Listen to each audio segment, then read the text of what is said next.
আসসালামু আলাইকুম। আজকে আমি কথা বলবো 7 দিনের প্রিপারেশনে জবে বি এবং ডি ইউনিট ক্র্যাক করা নিয়ে। আচ্ছা, জগন্নাথ বিশ্ববিদ্যালয় ক্র্যাক করা কি এতই সহজ যে আমি মাত্র 7 দিনের কথা বলছি? না, আমি এটা বলছি না যে জবই ক্র্যাক করা খুবই সহজ। তবে একটা বিষয় খেয়াল করে দেখো তো, তোমরা বেশিরভাগ ক্যান্ডিডেটই কিন্তু ঢাকা বিশ্ববিদ্যালয়ের বি ইউনিটের পরীক্ষা দিয়ে এসেছো।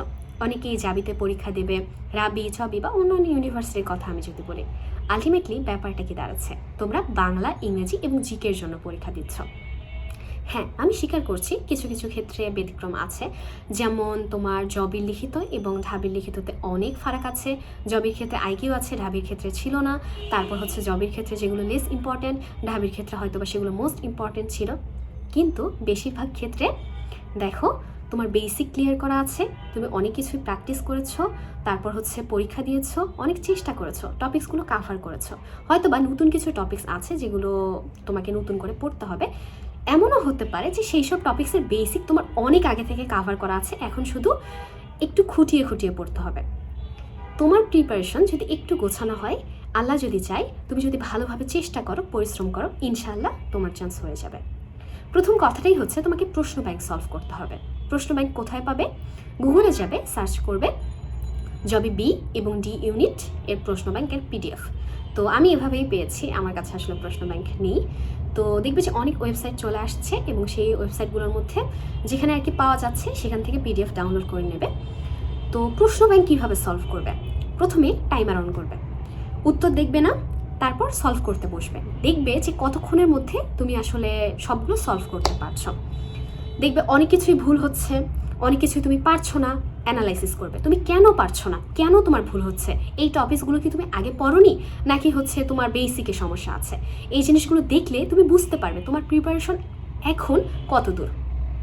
তারপর দেখবে হচ্ছে তুমি কতক্ষণের মধ্যে পেরেছ। সব শেষ। এরপর বিসিএস এর প্রশ্ন ব্যাংক সলভ করবে।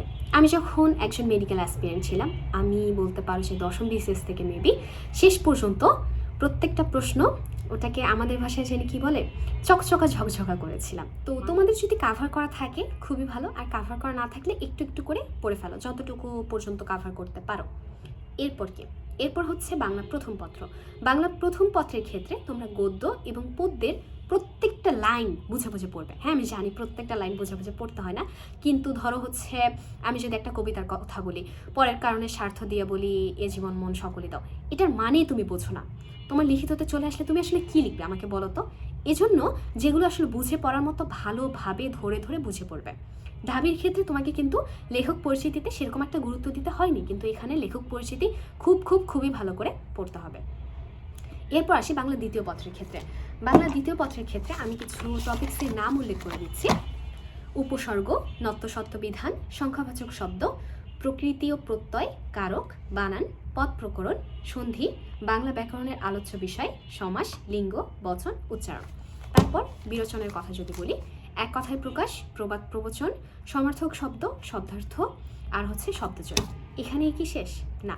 তোমরা অন্যান্য ইউনিভার্সিটির জন্য প্রস্তুতি নিচ্ছ না, ঢাবির জন্য প্রিপারেশন নাওনি, তো এর বাইরে যেগুলো টপিকস আছে সেগুলো তো চোখ বুলিয়ে নেবে। তোমাদের তো পড়া হয়েছে, রিভিশন দেওয়া হয়েছে, তো তোমরা ভালোভাবে চোখ বুলিয়ে নেবে, অর্থাৎ যতটুকু পারো রিভিশন দিয়ে নেবে। এরপর আসি তোমার ইংরেজির ক্ষেত্রে।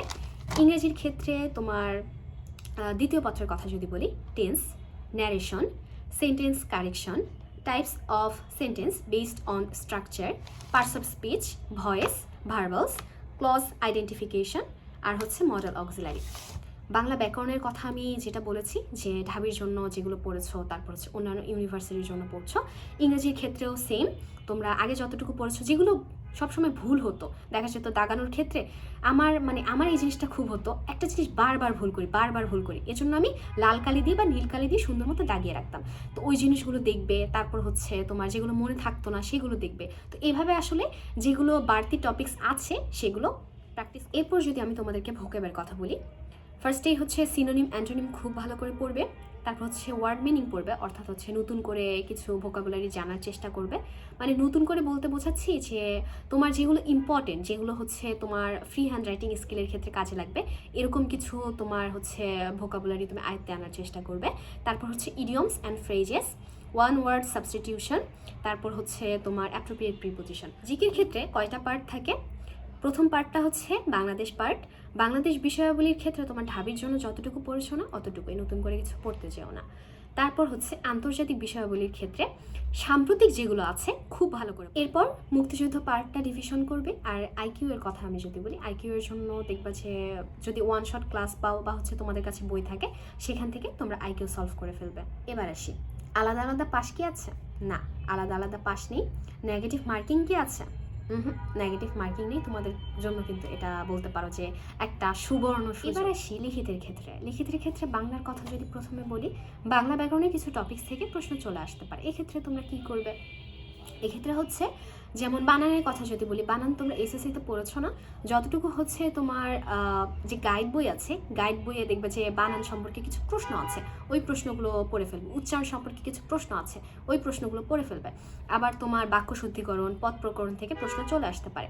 এক্ষেত্রে তোমরা যখনই হচ্ছে এমসিকিউ এর জন্য পড়বে, একটু বিস্তারিত পড়ার চেষ্টা করবে, একটু বিস্তারিত জানার চেষ্টা করবে, তাহলে দেখবে যে তোমার হচ্ছে লিখিতের ক্ষেত্রেও হেল্প হচ্ছে। এরপর সারাংশ, সারমর্ম, ভাব সম্প্রসারণ, তারপর হচ্ছে অনুবাদ, প্রবাদ বাক্য। প্রবাদ বাক্য তোমার হচ্ছে দিতে পারে, এক্সপ্লেন করতে দিতে পারে। তো এই জিনিসগুলো তোমরা হচ্ছে আজকে থেকে একটু একটু করে ধরে ধরে প্র্যাকটিস করবে। ঢাবির জন্য তো প্র্যাকটিস করেছো, আর যতটুকু পারো, বারবার বলছি যতটুকু পারো প্র্যাকটিস করো।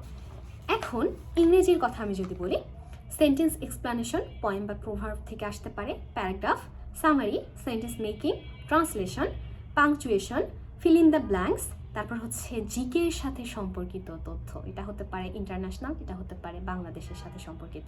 তারপর হচ্ছে চেঞ্জিং সেন্টেন্সেস, তোমার ভয়েস থেকে আসতে পারে, তারপর হচ্ছে তোমার ন্যারেশন থেকে আসতে পারে, ডিগ্রি থেকে আসতে পারে। তোমরা জিকে এর সাথে যে সম্পর্কিত তথ্য, এগুলো কিভাবে পড়বে? একবার প্রশ্ন এসেছিল আহসান মঞ্জিল থেকে। তো আহসান মঞ্জিল সম্পর্কে তোমরা হচ্ছে বাংলাদেশ বিষয়াবলীতে পড়বে না, যখন পড়বে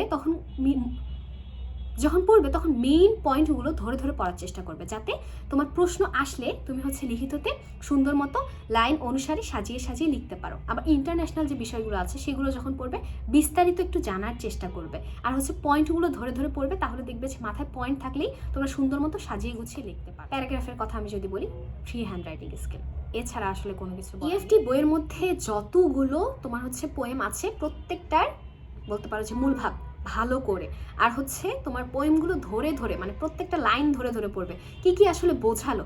এখন তুমি যদি না বোঝো কি কি বুঝিয়েছে, তোমার ওখান থেকে প্রশ্ন আসলে তুমি কি পারবে? অবশ্যই না। জিকে লিখিতের ক্ষেত্রে ওই তো মানে হচ্ছে তুমি সবকিছু ধরে ধরে পড়ার চেষ্টা করবে, যাতে মূল পয়েন্টগুলো মনে থাকে এবং তুমি সুন্দর মতো লাইন অনুসারে সাজিয়ে গুছিয়ে লিখতে। এখন আর কি, পড়তে থাকো। বেস্ট অফ লাক, তোমাদের জন্য অনেক অনেক দোয়া রইল। আল্লাহ হাফিজ।